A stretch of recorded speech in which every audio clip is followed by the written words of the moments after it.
So students, welcome to my another lecture on that is logic.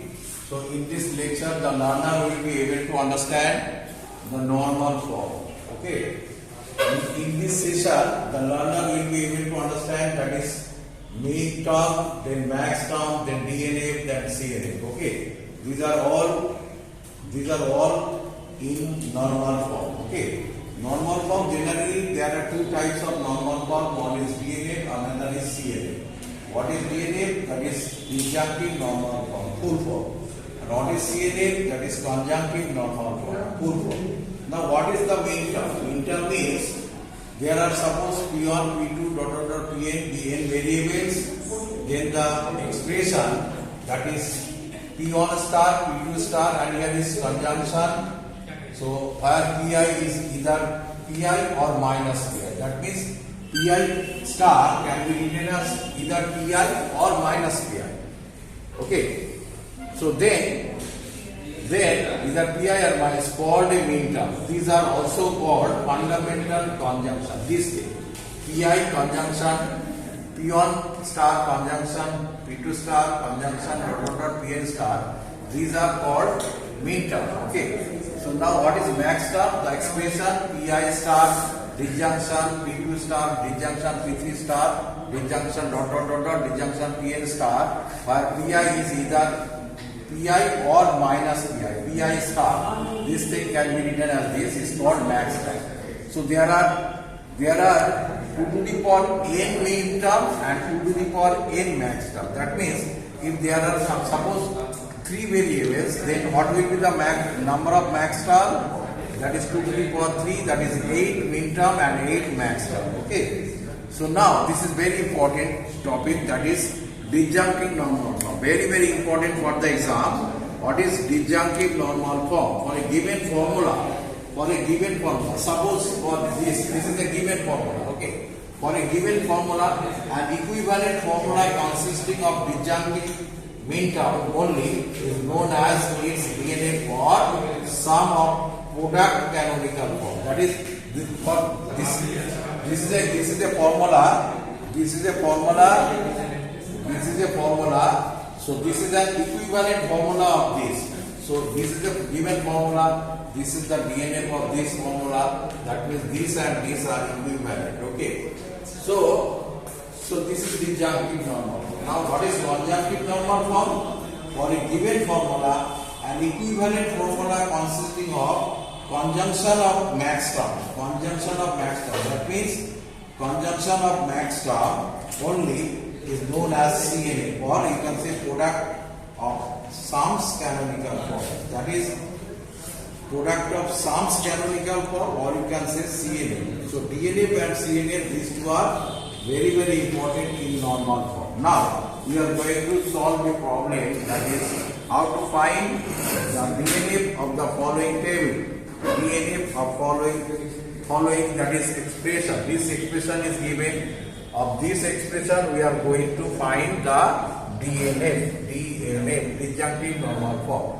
So disjunctive normal form and conjunctive normal form, these two things you can find either that is truth table method or computing method. Okay, fundamental computing method.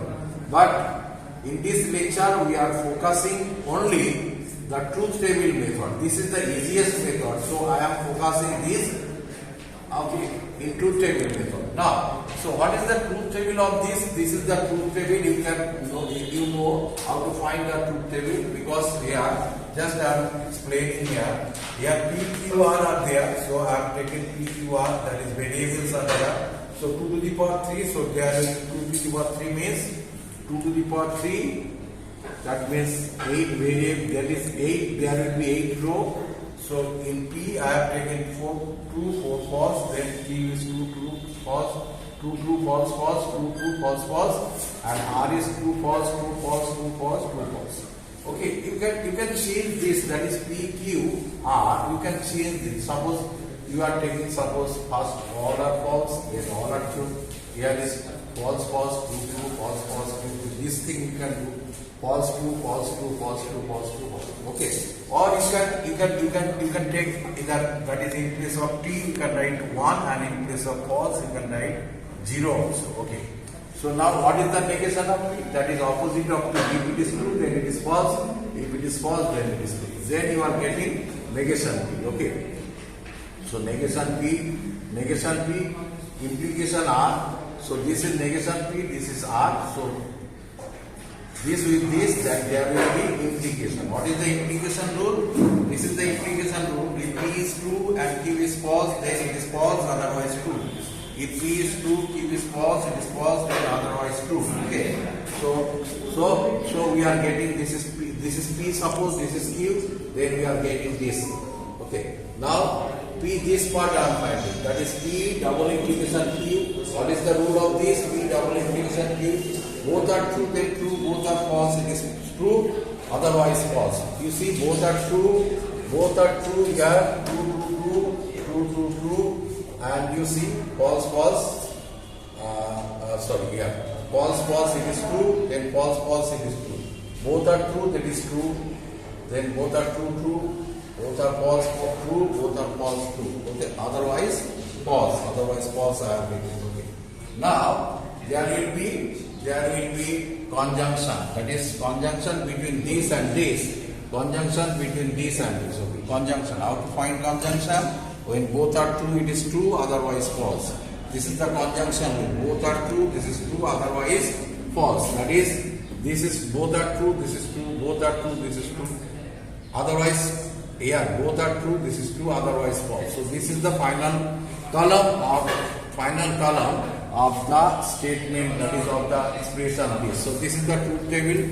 So in the last column, you see, in the last column we are considering how many true appears are there. Here true appears, here true appears, here true appears. So I have written here, consider the row of PQR in which T appears in the last column. These are first, second and seventh row. You see, first row, second row and seventh row. T appears. We are considering only T for DNA, not false. Okay, this is very important part. We are considering only T. Where is T in the last column? Okay, this thing. Okay. So now you see, in the first these two. So all are true. PQR, considering PQR, all are true. So within bracket PQR I am writing, this is the DNA, and inside the bracket there will be conjunction. This is the rule. There will be conjunction, and outside, when we move to next on, that is this on, then here will be disjunction. Inside the bracket there will be conjunction, then outside the bracket there will be disjunction. Now this one. For this is true, this is false. So for this false, we are writing negation R. You see, negation R, because it is false. First one is true, so P conjunction Q, then conjunction negation R, because it is false. Now in the last one you see this one. First these two are false. So negation P, this is negation Q, that is conjunction negation Q, then conjunction R. Why R? Because this place is true appears. Okay. So this is the final, that is DNA. That means this is an expression. So we are getting a DNA. This is an equivalent expression. Okay, equivalent expression of this expression. This is an equivalent expression. So this is the required solution of the DNA of this expression. Okay, I think everybody understood very clearly. So thank you.